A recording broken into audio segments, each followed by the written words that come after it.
Bon, on est parti donc pour le deuxième match. Donc pour le titre des divas, Paige d'un côté, Naomi de l'autre. Donc est-ce qu'il y en a un des deux qui veulent présenter un peu la rivalité entre les deux jeunes femmes? Moi, écoute, je veux bien, Sio. Bon, après, c'est pas... Il y a pas grand chose, hein. Non, c'est clair, ça va être un petit peu du rapide. Ça a été un petit peu pauvre ce mois-ci dans la division des divas entre Alicia Fox et Aksana qui se sont chicanés. Et on l'a commenté le match, hein, pour information. Hein? Le match à Payback, on l'avait commenté ensemble. Ah oui, on l'avait commenté ensemble. Pour en revenir à ce qui nous intéresse, oui, Alicia Fox et Aksana se sont un petit peu chicanés dans le mois et depuis, Aksana s'est vu montrer la porte de sortie par rapport aux diverses coupures budgétaires que subit la WWE en ce moment. Et entre Paige et Naomi, ça a véritablement démarré que cette semaine à Raw, puisque Naomi affrontait Alicia Fox, match qu'elle a gagné. Et en fait, le plus intéressant, c'était peut-être même pas spécialement ce qui se passait sur le ring, mais plutôt du côté de la table des commentateurs, puisque Paige et Cameron se sont vannées entre elles. Paige indiquait qu'elle a battu par deux fois Cameron, et Cameron rétorquait que oui, non mais de toute façon, espèce de rookie, tu m'as battu par deux fois, oui mais c'était uniquement de la chance, blablabla, blablabla, blablabla. Et après la victoire de Naomi sur Alicia Fox, Paige est sortie de la table des commentateurs. D'ailleurs, Jerry Lawler lui aurait bien reluqué derrière, paraît-il.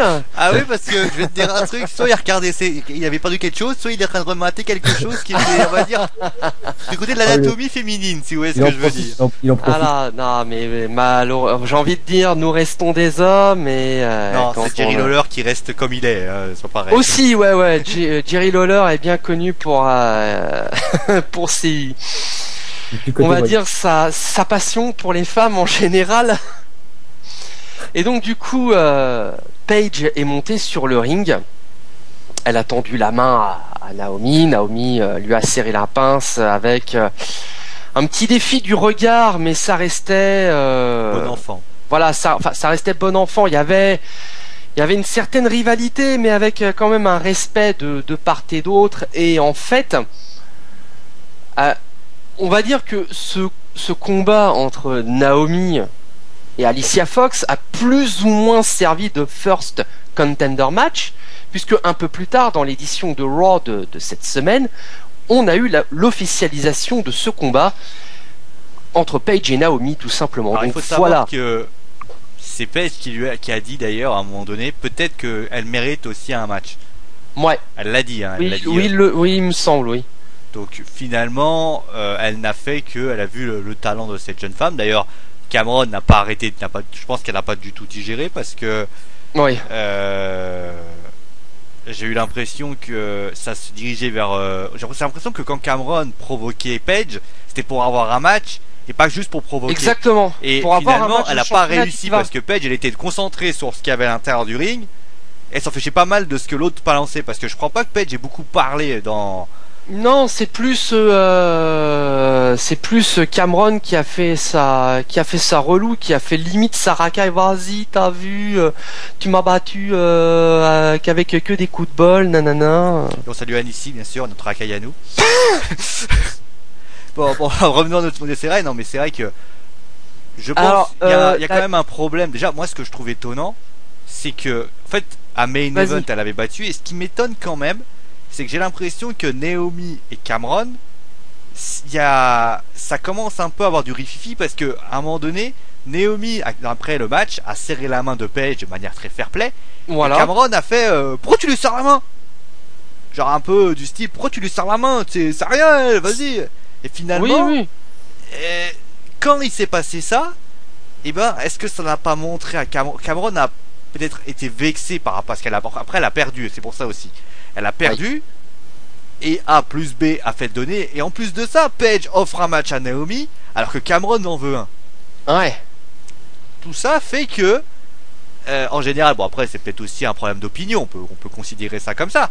Mais à un moment donné, est-ce que vous pensez pas que Paige se retrouve aujourd'hui face à une catcheuse qui est, enfin une lutteuse, une diva, qui peut-être va avoir des problèmes dans le ring et en dehors du ring? Vas-y Aloïs. Franchement, j'en sais trop rien. Non, je sais pas. Bon, bah du coup, c'est moi qui réplique. La question est pas simple. Moi, de mon côté, vous savez que je lis régulièrement les diverses news via les divers sites consacrés aux news. Voilà. D'ailleurs, ils devraient nous payer pour les pubs qu'on fait. Ouais, FN Lutte et Hitfan Wrestling News, ouais, qui sont en règle générale là où moi je vais piocher mes infos. Régulièrement, elles sont fiables. Alors, en fait, moi, je suis tombé sur une news il y a 1 ou 2 semaines de ça qui indiquerait que maintenant que Brodus Clay s'est vu montrer la porte de sortie, on pourrait avoir une séparation des Funkdactyls. Et toujours dans cette news, il était plus ou moins question que ce soit Naomi qui fasse le heel turn. Moi, d'après ce que j'ai vu à Raw lundi soir, c'est plutôt Cameron qui va le faire. C'est vrai qu'elle commence un peu à... S'il y a séparation des Funkdactyls, moi, dans l'immédiat, je vois plutôt Cameron faire le heel turn. Bah, c'est... Pour moi, Naomi, je vois pas pourquoi elle ferait ce heel turn. Oui, elle a pas d'intérêt, elle a un match... Et puis, je veux dire, il y a pas photo, même si Naomi n'a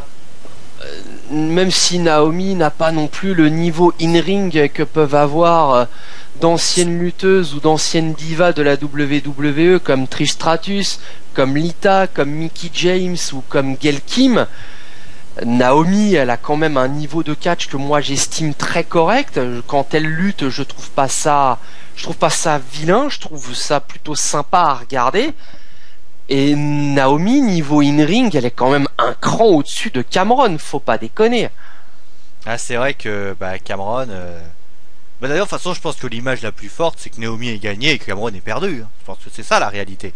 Ouais. Et donc, on va donc passer au pronostic. Ouais, au prono, oui. On a encore fait 40 minutes. Bon allez, donc... Non. Qui va... on va donc savoir... Qui voyez-vous gagner? Nous avons d'un côté Paige, d'un côté, eh bien, Naomi. Moi déjà, Sio, j'ai envie de te poser la question, est-ce que tu as les sondages des liens Pixul sur ton blog? Oui, mais c'était Paige qui... Alors après, je les ai pas en tête parce que malheureusement, je n'ai pas ouvert mon PC, oui, je y ai. Mais c'était Paige qui... Oui, bah... Excusez-moi. Non, je plaisante. C'était Paige qui, on va dire, raflait la mise pour ça. Ouais. Ouais, Paige raflait quand même la mise assez bien. Pour la raison simple, c'est que Paige c'est un peu la fraîcheur, etc. Et que l'autre côté, Naomi, elle est plus, on va dire, plus comme une quête tout simplement. Et ça a du mal à être considéré comme une catcheuse. D'accord. Bon allez, honneur aux jeunes, Aloïs. Sérieusement, je vois plutôt une victoire de Paige parce que je trouve qu'on n'a pas vraiment de, comment on dit, on n'a pas vraiment de challenger en fait pour la ceinture féminine. En fait, c'est je sais pas, c'est Naomi, puis après ça pourrait être Alicia Fox, après machin, je sais pas, je trouve qu'il y a pas vraiment de rivalité pour la ceinture féminine et c'est bien dommage.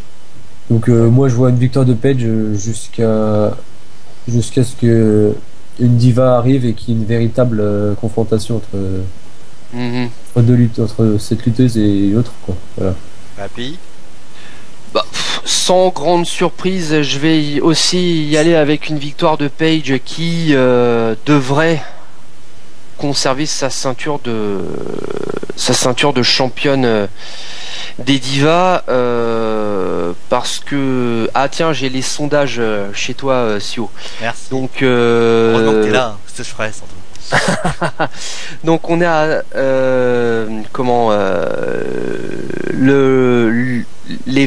comment dire, les fans de Wrestling Football ont voté, donc on est à 58% pour une victoire de Paige qui conserverait son titre de championne des divas, 37% pour une victoire de Naomi qui deviendrait la nouvelle championne, et on est à grosso modo 5 ou 6% pour un autre résultat, no contest, disqualification, des comptes à l'extérieur du ring.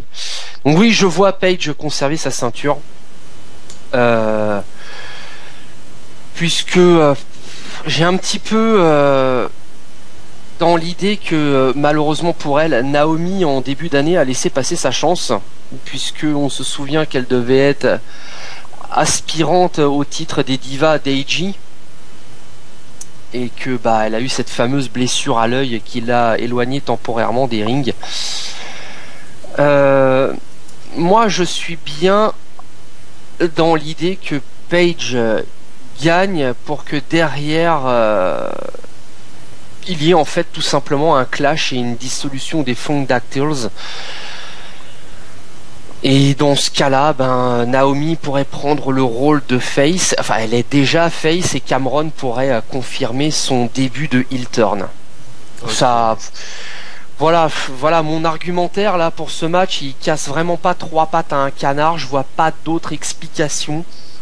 Donc, c'est un match à la fois où tu te dis il y a une surprise, mais d'un côté tu y crois pas trop, quoi. Oui, voilà. Enfin. Je serais quand même le premier surpris si Paige ne ressortait pas de Money in the Bank avec sa ceinture, quel que soit le résultat. D'ailleurs, vous trouvez pas que en ce moment, Paige, c'est diva après diva, c'est-à-dire qu'on lui a donné Tamina, maintenant on lui donne Alicia, après on lui a donné Alicia Fox, après on lui a donné Naomi. Ça se trouve à Battleground, ça se trouve elle aura, je sais pas, Rosa Mendes. Je sais pas, à un moment donné, est-ce qu'elle peut pas avoir une diva sur la durée? C'est ce que je disais tout à l'heure. C'est compliqué. C'est-à-dire que j'ai l'impression qu'elle a décidé de se prendre chaque diva par pay-per-view et en dégommer une à chaque fois. Ça crée pas une vraie rivalité. Ça crée pas, on va dire, une. C'est pour ça aussi que les gens n'apprécient pas autant Paige, parce qu'au bout d'un moment, à chaque fois, on se retrouve avec une personne en face qui est pas la même à chaque fois. Surtout qu'Alicia Fox pouvait le devenir, cette personne. Après. Pour rebondir un petit peu sur la division féminine et les chamailleries, le catfight, les embrouilles de meufs entre Summer Rae et Leila par rapport à Fandango le beau. Moi, si on c'est lui qui embrasse des meufs alors que l'autre meuf à côté. Très malin Fandango, très malin. il fait le malin Fandango, ouais. J'ai envie de dire, si on a comment dire, enfin, effectivement à un moment donné il faudra bien terminer cette rivalité entre Summer Rae et Leila. Là dans l'immédiat c'est un petit peu Summer Rae qui entre guillemets fait un petit peu sa catin, sa biatch.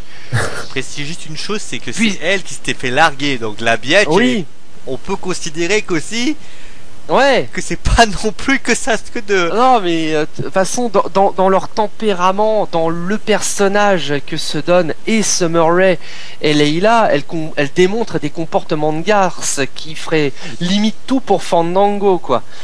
Mais à un moment donné, je veux dire, quel que soit le résultat de cette rivalité, il y aura forcément une qui va prendre l'ascendant dans. Il y en a une qui sera forcément plus heel que l'autre. Et peut-être que cette diva, moi je pense plus Summer Rae quand même, qui par la suite pourrait éventuellement se retrouver dans le title picture pour la ceinture des divas. Ouais. Enfin, là je suis juste en train de lancer une hypothèse. Bah, disons que moi je trouve l'hypothèse intéressante, sachant que pour moi, Summer Rae contre Leila, peut pas durer éternellement. Une histoire de mec, une histoire de fille avec un mec au milieu. Tu vas faire quoi? Ça va être le but, tu vas attacher le Fandango au-dessus d'une échelle, tu vas attacher le but c'est de le décrocher. Ça pourrait être ça pourrait être marrant. Bon, pour Fandango il risque d'être un petit peu malade à un moment donné, mais je sais pas, je trouverais ça débile, tu vois. Ou alors on met une lettre d'amour, un poème fait par par le Joker, et finalement il faut le décrocher. Mais je trouve ça limite. Non, mais encore à la Saint-Valentin, tu peux essayer de te dire pourquoi pas.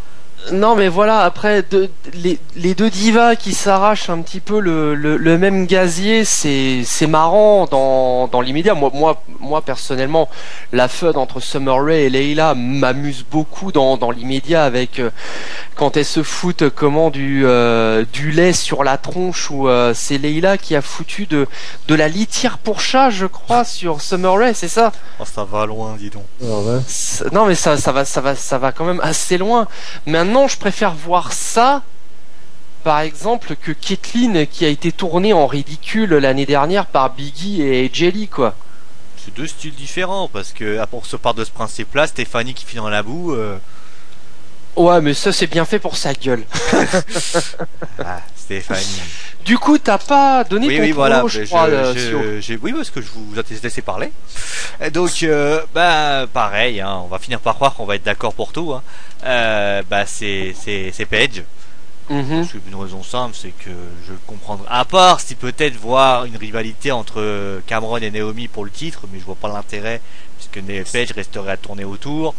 Ouais, et puis Paige, ça fait pas tout à fait 3 mois qu'elle a le titre voilà, de diva, plus, donc ça fait un petit peu tôt pour le retirer quand même. Et puis c'est pas parce que l'Angleterre est éliminée de la Coupe du Monde qu'il faut quand même leur retirer les ceintures aux Anglais. Déjà qu'ils sont assez malheureux, je pense que BNB en ce moment ça va pas être la grande forme. Hein. Bah tiens, d'ailleurs, je viens d'avoir un texto de Wade Barrett, apparemment il veut intervenir dans le Money in the Bank Leather Match. Je crois qu'il va pas être très content. Ah, bon bah écoutez, oui, parce que en exclu total, vous avez donc... Eh bien, Paige, anglaise, tiens, transition. Donc, eh bien, vous allez savoir officiellement, eh bien, ce que va dire Bad News Barrett. Oui, parce que Bad News Barrett est un personnage qui a débuté en début de mois à Payback. Apparemment, il veut s'incruster de temps en temps, il m'a dit. Ouais, parce qu'il a vachement apprécié. Et de toute façon, il me demande pas mon avis. Donc déjà, ça commence bien. Il demande pas mon avis, il vient, il s'incruste. Tu veux que je te dise, moi, au bout d'un moment, bon, de toute façon, on pourra le. De toute façon, très clairement, t'as perdu la Coupe du Monde. Bon, désolé, c'était bon.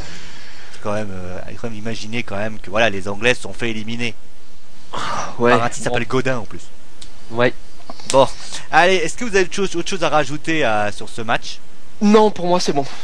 Aloïs Non, ça va, moi aussi. Bon, juste une question simple, hein. Si Paige réussit à battre Naomi, vous voyez qui à la place? Je sais pas. Mae Young, je sais pas. Allez, on va dire éventuellement pour continuer la rivalité un rematch Paige Naomi à Battleground, histoire de faire durer un peu plus longtemps la rivalité et que Cameron foute son bordel en quelque sorte. Sinon après on verra la suite. Summer Rae, comme je l'ai dit, éventuellement. Et puis il faut savoir une chose, Summer Rae était. Hein? Oh oui, d'accord. Oh là là. Oh my god. Ah oui. Oh, oui, le summer, l'été, oui. Oh, bon, du coup, je vais loin. Ouais, tu vas très loin. J'ai eu du mal à comprendre, hein, personnellement. Non, mais moi aussi. Summer, été, il a fallu que le sang monte un peu au cerveau. Bon, du coup, prochain prono, les ceintures par équipe dans quelques instants. Ça marche, donc entre les Usos et les Wyatt. Yep. Allez, à tout de suite. À tout à l'heure, messieurs, dames.